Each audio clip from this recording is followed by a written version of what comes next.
bienvenidos de nuevo a un nuevo programa de estudio sobre el libro de Efesios.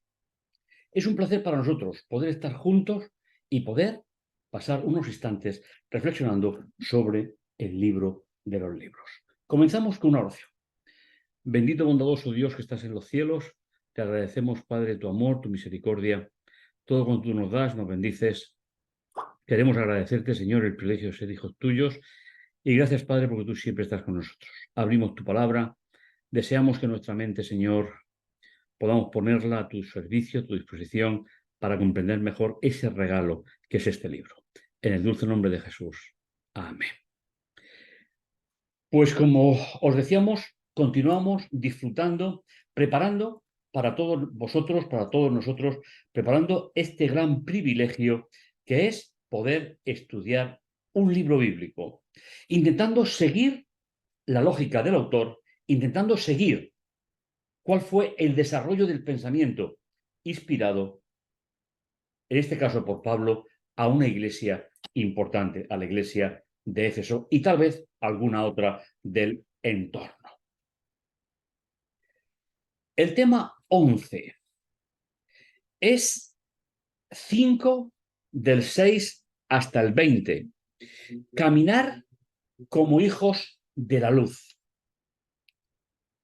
Aquí nos vamos a encontrar como una consecuencia de poder aplicar los consejos anteriores, las exhortaciones, el compromiso de Pablo por aquella iglesia y sobre todo, esperando la reacción positiva de ellos hacia el mensaje que han recibido. Conocemos el esquema, no voy a invertir mucho tiempo en él. Ahí tenéis el lugar que ocupa dentro del esquema general del libro. Dos pequeñas secciones son las que nos van a ocupar en el estudio de hoy. En primer lugar, del 6 al 14, no seáis engañados con palabras huecas. ¿A qué le llama el apóstol palabras huecas? Lo vamos a ver a continuación. Y en segundo lugar, que esas palabras huecas no les lleve a hacer un mal uso del tiempo. ¿A qué tiempo se refiere? Lo vamos a ver también a continuación. Dos preguntas. Una de cada uno de los apartados de este estudio. No seáis partícipes de ellos, todo queda visible. Sería un poquito la división. El apóstol comienza diciendo: nadie os engañe con palabras vanas, porque por medio de esas cosas, es decir, por medio de esas palabras y las acciones que conllevan, viene la ira de Dios sobre los hijos de desobediencia. De nuevo, por si no ha quedado claro anteriormente, vamos a hacer alusión al término ira. El término del cual se traduce ira es más una interpretación histórica por uso que el sentido original. La ira, tal y como lo entiende Pablo en casi todas sus cartas, es la aceptación divina de los errores del ser humano sin arrepentimiento. Es decir, es el posicionamiento de Dios hacia actitudes que necesitan un arrepentimiento y que no se tiene por parte del creyente. Hemos dicho ya en alguna ocasión que la ira de Dios no es un sentimiento como el nuestro, simplemente es una declaración de intenciones. Dios acepta las decisiones negativas del ser humano. Ese Dios maravilloso, misericordioso, también se ocupa de aquellos que no quieren seguirle, que no quieren ser su pueblo. Dice, y no lleguéis, versículo 7, no lleguéis a convertiros en consortes con ellos. Consortes significa compartir algo. No lleguéis a utilizar las palabras vanas, es decir, palabras que no definen conceptos puramente éticos, religiosos y espirituales. Cuando habláis, de temas religiosos. No participemos. Hemos dicho ya anteriormente en otro programa que cuando se menciona algo en el concepto hebreo, estamos definiendo la personalidad, la entidad, la consecuencia de esa acción expresada. Por eso el consejo es: no os convirtáis en consortes con ellos, con aquellos que utilizan las palabras vanas. Porque en un tiempo erais tinieblas. ¿Qué se refiere el texto bíblico cuando dice en un tiempo erais tinieblas? ¿Sabéis? La palabra que se utiliza aquí para tiempo significa literalmente tiempo del ser humano, por oposición al tiempo de Dios. Es decir, el tiempo donde el ser humano toma sus propias decisiones.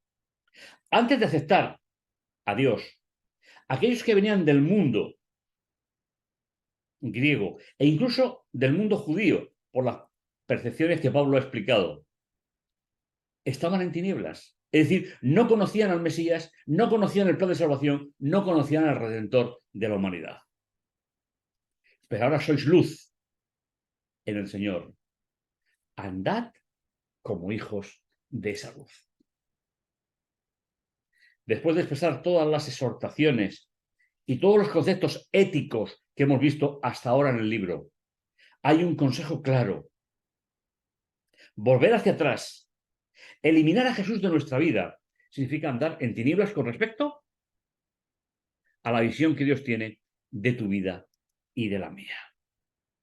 Merece la pena ser conscientes de este concepto fundamental. Las palabras, los hechos, los gestos, finalmente definen cuál es la relación que tenemos con las cosas que están mencionadas. Por eso es importante, porque el fruto de la luz consiste en toda bondad, justicia y verdad. Y aunque algunas versiones traducen o insertan en el espíritu, no está en el original. Es simplemente porque el fruto de la luz, es decir, no estar en tinieblas, no coparticipar de acciones, vocabulario, sensaciones de los que no tienen a Jesús como centro de su vida, es la bondad, la justicia y la verdad. Tres grandes atributos de la relación de Dios a través de Jesús con la humanidad. Qué privilegio tener todos estos consejos a nuestra disposición. Y como dice el texto, tomando conciencia de lo que le agrada a Dios, que es lo contrario a lo que hemos traducido por ira. Es decir, Dios espera poder posicionarse en nuestra vida y en nuestra existencia con acciones que definen plenamente al ser humano. Tomando conciencia de lo que agrada al Señor. No participando en las obras sin sentido de las tinieblas, sino más bien posicionarse contra ello. Posicionarse en la Biblia no necesariamente significa ir en contra de las personas que hacen así, sino es decidir en nuestra vida que vivir en tinieblas, que es, como hemos dicho, vivir sin Cristo y las consecuencias que ello trae a la vida del ser humano, es lógico que se nos pida un posicionamiento frente a esa realidad.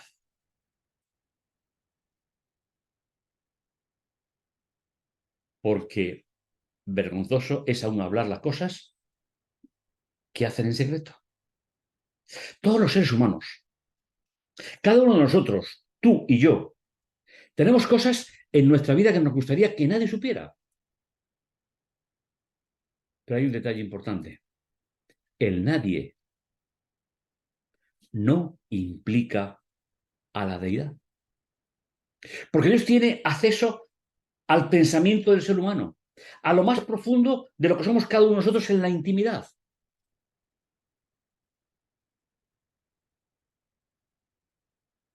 A veces el consejo es que las cosas personales, mejor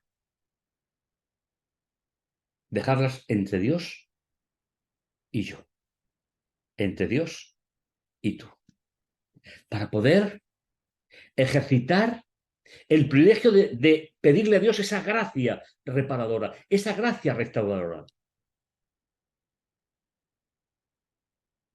Ese es, pero todo lo que es reprendido por la luz es manifiesto, porque todo es manifestado por la luz. La luz es un símbolo que se emplea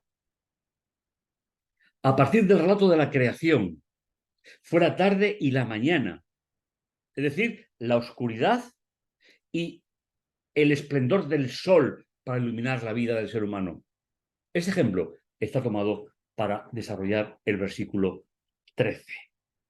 Pero todo lo que es reprendido por la luz es manifiesto. Es decir, lo que es privado y llega a conocimiento de los demás se convierte en público. Qué importante es que sepamos preservar esa relación personal e íntima con Dios. A mí me gusta llamar, y me permitís, me gusta llamar a esta idea la clandestinidad de la vida del creyente con respecto a los demás. Solamente Dios y nosotros, solamente Dios y yo, debe de saber las cosas con las cuales lucho, con las cuales peleo por mi pecado. A veces, y permitidme la reflexión, a veces hacemos demasiado uso público de nuestra lucha contra la tiniebla, poniéndole al enemigo del creyente, al enemigo de Dios, fácil que sepa en qué estamos luchando. Andar en la luz es confiar solo en Dios, es confiar solo en lo que Dios tiene preparado para nosotros. Por lo cual dice, despiértate tú que duermes, levántate de entre los muertos y te alumbrará el Mesías. Una metáfora preciosa que nos habla de la acción que el ser humano tiene que tener, reaccionar rápidamente, buscando a Jesús cada día. Ese Dios hecho ser humano, que pasó por nuestra vida, por nuestro planeta, y que al resucitar vuelve a ser Dios. Pero los autores bíblicos no se olvidan de seguir identificando su obra como plan de salvación para cada uno de nosotros. Porque vergonzoso es aún hablar las cosas en secreto, nos recuerda el apóstol.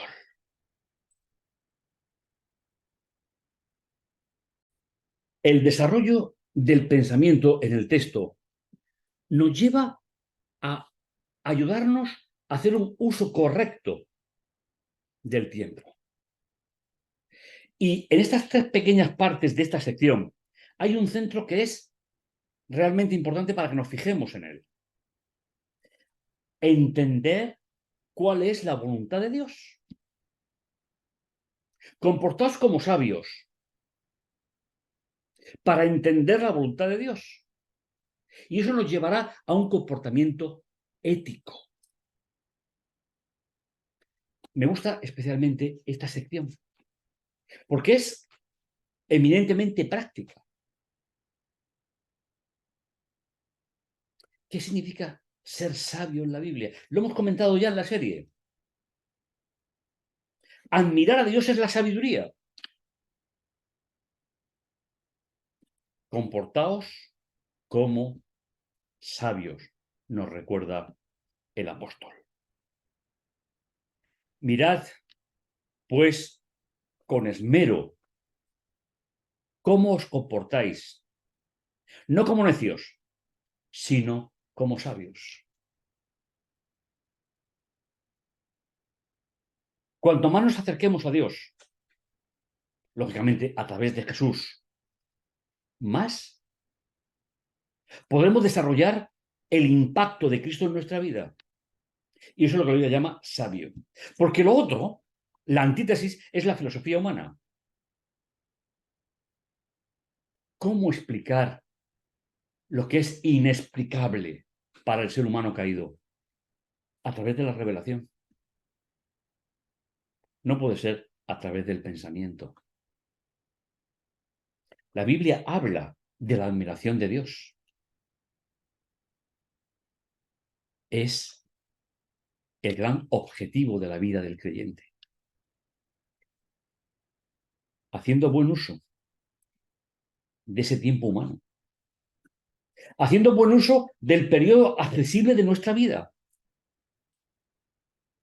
Para poder entrar en el tiempo de Dios. El tiempo profético pertenece al ser humano.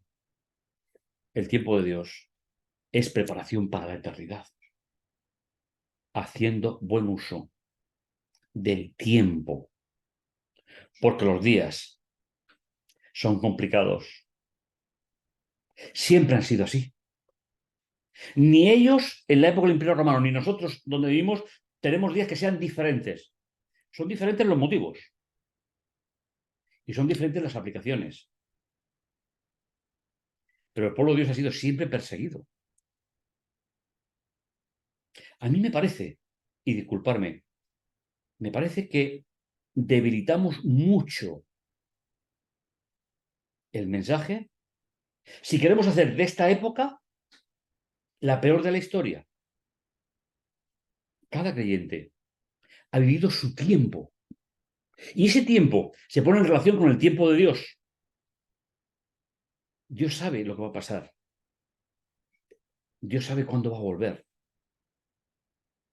Por eso, con esmero, es una palabra preciosa, con esmero, sobrellevar el día a día para pasar de lo que todavía queda en nuestra vida, de la tiniebla a la luz admirable que es Dios. Por tanto, no seáis irrazonables, necios o imprudentes. El texto dice el que estoy utilizando sin sentir, pero podemos traducirlo por cualquiera de los otros términos. No seáis irrazonables, necios o imprudentes, sino entender cuál sea la alternativa del Señor.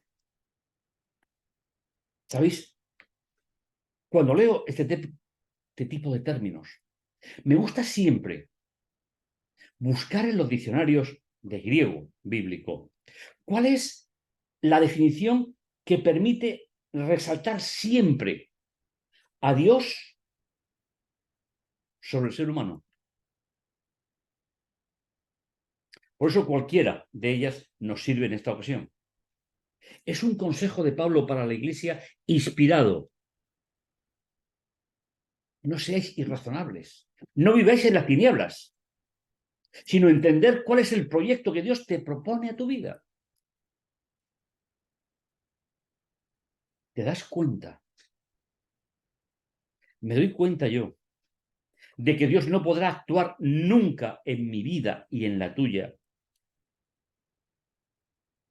si no dejas la tiniebla y a través de Cristo, del Dios resucitado, en tu vida. La religión es mucho más humana de lo que a veces expresamos con nuestras palabras. Si yo no hago lo que tengo que hacer, Dios no podrá hacer el resto. Y eso es importante. No seáis borrachos. Es un consejo práctico en el cual hay desenfreno. Antes bien, sed llenos del Espíritu. Es decir, no llegar a perder la consciencia a través de licores, en este caso el vino, desplazando al Espíritu Santo en nuestra vida. Me parece realmente importante esta reflexión. Reflexión que define claramente la intención del ser humano de vivir plenamente en la luz de Dios. Continuamos. ¿Cuál es la relación dentro de la comunidad? Dice, hablando entre vosotros con salmos, himnos, cánticos espirituales, cantando y entonando salmos de todo corazón al Señor. Ese es el comportamiento ético que se nos da desde el punto de vista de la convivencia en la comunidad. Cantar, recitar salmos finalmente son canciones, aunque no conservamos la letra, o mejor dicho, no conservamos la música, y cánticos espirituales. Cantar es alabar a Dios, porque somos salvos. Y para mí eso es andar en la luz. Dando siempre gracias por todas las cosas al Dios y Padre. En el nombre de nuestro Señor Jesucristo, el Mesías. Qué bonito es cuando leemos los libros de la Biblia apostólica. Recordar que nunca se olvidaron.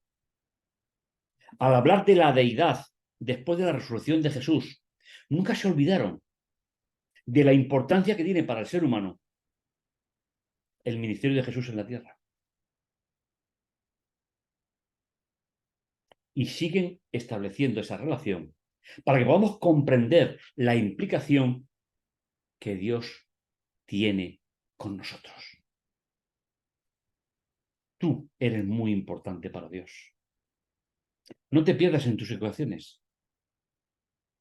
No dejes que nadie te juzgue esas ecuaciones. Preséntalas en la intimidad cada día delante de Dios. Y si me permites, no las hagas sonoras. A eso Satanás no tiene acceso.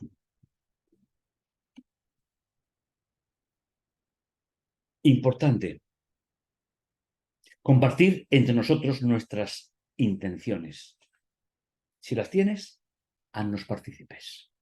Y como cada programa, una preciosa promesa.